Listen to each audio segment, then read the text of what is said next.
আজকের এই বিশেষ আয়োজনে সবাইকে স্বাগতম।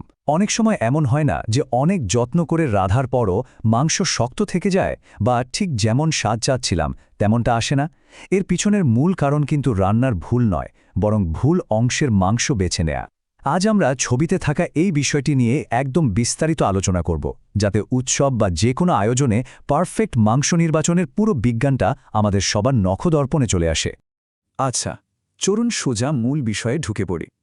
এই যে সম্পূর্ণ অ্যানাটমিক্যাল ম্যাপ বা চাক্ষুষ রোডম্যাপটা আমরা দেখতে পাচ্ছি, এটাই হলো সেই শক্ত বা স্বাধীন মাংসের চিরস্থায়ী সমাধানের প্রধান হাতিয়ার। গরুর প্রতিটি অংশের নাম কি আর সেই নির্দিষ্ট অংশটি ঠিক কোন ধরনের রান্নার জন্য সবচেয়ে ভালো, তা আজ আমরা ধাপে ধাপে এই ছবির উপর ভিত্তি করেই বিশ্লেষণ করব। একবার এই ম্যাপটা বুঝে ফেললে রান্নার ধরন অনুযায়ী সঠিক মাংস বেছে নেওয়াটা একদম জলের মতো সোজা হয়ে যাবে। আমাদের আজকের আলোচনার মূল বিষয়গুলো হল গরুর বিভিন্ন অংশের পরিচিতি, এরপর সামনের অংশ অর্থাৎ ঘাড় ও কাঁধ, তারপর সেরা স্বাদের জন্য পাঁজর এবং কোমর, সিনা, পেট ও রান, হাড় মজ্জার জন্য পা এবং লেজ, এবং সবশেষে জনপ্রিয় রান্নার জন্য একদম সঠিক মাংসের নির্বাচন।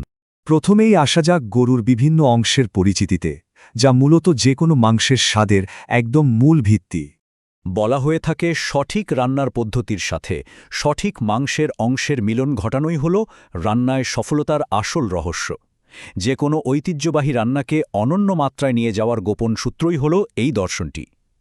গরুর কোন অংশ কোন রান্নার জন্য বেস্ট তা বোঝাটা কিন্তু অত্যন্ত জরুরি, কারণ প্রতিটি মাংসের নিজস্ব একটা গঠন থাকে, আর ঠিক সেই অনুযায়ী রান্নার পদ্ধতিটাও নির্ধারণ করতে হয়। এবার আমরা চলে যাব গরুর সামনের অংশে, অর্থাৎ ঘাড় এবং কাঁধের আলোচনার। এখানে একটা মজার ব্যাপার খেয়াল করা যাক। গরুর একেবারে সামনের দিকের অংশ মানে ঘাড়ে প্রচুর পরিমাণে জেলাটিন থাকে। এই অতিরিক্ত জেলাটিন থাকার কারণেই ঘাড়ের মাংসের স্বাদ হয় একেবারে অসাধারণ। নেহারি বা রোলের মতো খাবার যেগুলো ধীর আছে অনেকক্ষণ ধরে রান্না করতে হয়, সেগুলোর জন্য ঘাড়ের এই অংশটি অত্যন্ত সুস্বাদু এবং ঘন একটি টেক্সচার তৈরি করে। রান্না করার সময় জেলাটিন গলে গিয়ে ঝুলকে যে দারুণ আঠালো আর সুস্বাদু রূপ দেয়, তা সত্যি অন্য কোনো অংশে পাওয়া বেশ কঠিন। আর ঘাড়ের ঠিক পাশেই থাকে কাঁধ, বা যাকে আমরা চক বলি। এই অংশে মাংস আর চর্বির এত চমৎকার একটা ব্যালেন্স থাকে যে দৈনন্দিন রান্নার জন্য এটি একেবারেই পারফেক্ট। বিশেষ করে ভুনা, কিমা বা যে কোনো সাধারণ কারি রান্নায় এখান থেকে সবচেয়ে ভালো ফলাফল পাওয়া যায়। ফ্যাট আর স্বাদের এই নিখুঁত ভারসাম্যের কারণেই কাঁধের মাংস দিয়ে তৈরি কিমা এবং ভুনার স্বাদ একেবারে অতুলনীয় হয়। এরপরের অংশটি হল সেরা স্বাদের উৎস, পাঁজর এবং কোমর। কোমরের এই দুটি প্রিমিয়াম অংশের মধ্যে পার্থক্যটা কিন্তু বেশ চমৎকার। প্রথমেই টেন্ডারলয়েনের কথা বলা যাক। এটি হলো গরুর শরীরের সবচেয়ে নরম অংশ।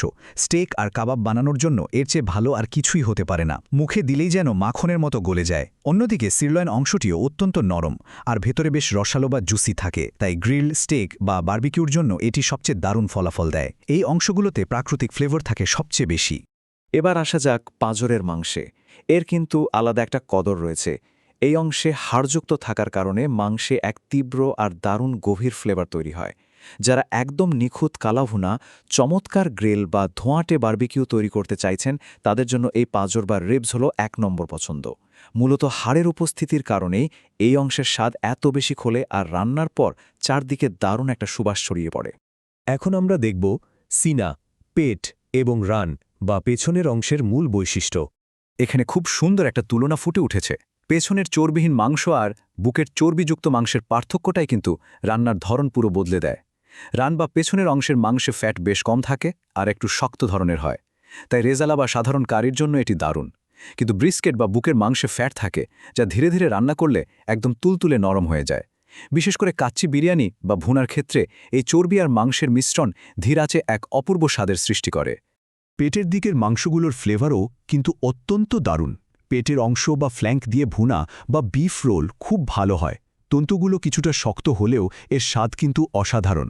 আর পেটের নিচের অংশ, যাকে প্লেট বলা হয়, সেখানে প্রচুর চর্বি থাকে। এই চর্বিযুক্ত অংশটি কিমা বা ভুনার স্বাদকে সম্পূর্ণ অন্য এক উচ্চতায় নিয়ে যায়, কারণ এতে প্রাকৃতিকভাবেই দারুণ রিচ একটা ফ্লেভার থাকে। এরপর আসা যাক একদম প্রান্তিক অংশে, মানে হাড় মজ্জায় ভরপুর পা এবং লেজে। মূলত গরুর শরীরের এই প্রান্তিক অংশগুলোই বেশি ভার বহন করে। পায়ের নিচের অংশ বা শিনে প্রচুর হাড় মজ্জা থাকে, যা ধীর আঁচে গলে গিয়ে নেহারি এবং স্যুপকে আইকনিক একটা স্বাদ আর ঘনত্ব দেয়। অন্যদিকে লেজ বা লেজের গোড়ার কথা বললে এখানে প্রচুর পরিমাণে জেলাটিন এবং গভীর ফ্লেভার থাকে। যে কোনো স্টিউ বা স্যুপকে অবিশ্বাস্য রকমের সুস্বাদু করে তুলতে এর জুড়ি মেলাভার। দীর্ঘক্ষণ রান্নার ফলে এই অংশের আসল স্বাদটা বেরিয়ে আসে। আমাদের সর্বশেষ পয়েন্ট হল জনপ্রিয় রান্নার জন্য একদম সঠিক মাংসের নির্বাচন। এতক্ষণের এই অ্যানাটমিক্যাল জ্ঞান কাজে লাগিয়ে এখন চমৎকার একটা ম্যাচমেকিং করা যাক। ছবিতে যেমনটা দেখা যাচ্ছে, সেরা কালাভুনা পেতে চাইলে পাঁজর আর কাঁধের মাংস মিলিয়ে নেওয়া যেতে পারে। ভুনার জন্য বুক আর কাঁধ সেরা, নেহারির জন্য পায়ের নিচের অংশ, আর একদম পারফেক্ট কাবাবের জন্য টেন্ডার লয়েন। রোলের জন্য ঘাড় ও রান, আর কিমার জন্য কাঁধের মাংসই হলো রান্নার আসল বিজ্ঞান। সঠিক মাংসের নির্বাচন একটা সাধারণ খাবারকে কিভাবে জাদুকরীভাবে বদলে দিতে পারে, এই তালিকাটি তারই চমৎকার প্রমাণ। তাহলে এই পুরো আলোচনা থেকে মাংস নির্বাচনের গঠনগত ধারণাগুলো একেবারেই পরিষ্কার হয়ে গেল, তাই না? এখন আর এটা কোনো অনুমানের বিষয় নয়। তো এই নতুন জ্ঞান কাজে লাগিয়ে পরবর্তী উৎসব বা বড় পারিবারিক আয়োজনে ঠিক কোন নির্দিষ্ট অংশটি বেছে নেওয়া হবে? আশা করছি আজ থেকেই সঠিক অংশ বেছে নেওয়ার মাধ্যমে প্রতিটি রান্নায় নতুন মাত্রা যোগ হবে। আজকের এই বিশ্লেষণমূলক আয়োজনে সাথে থাকার জন্য অসংখ্য ধন্যবাদ।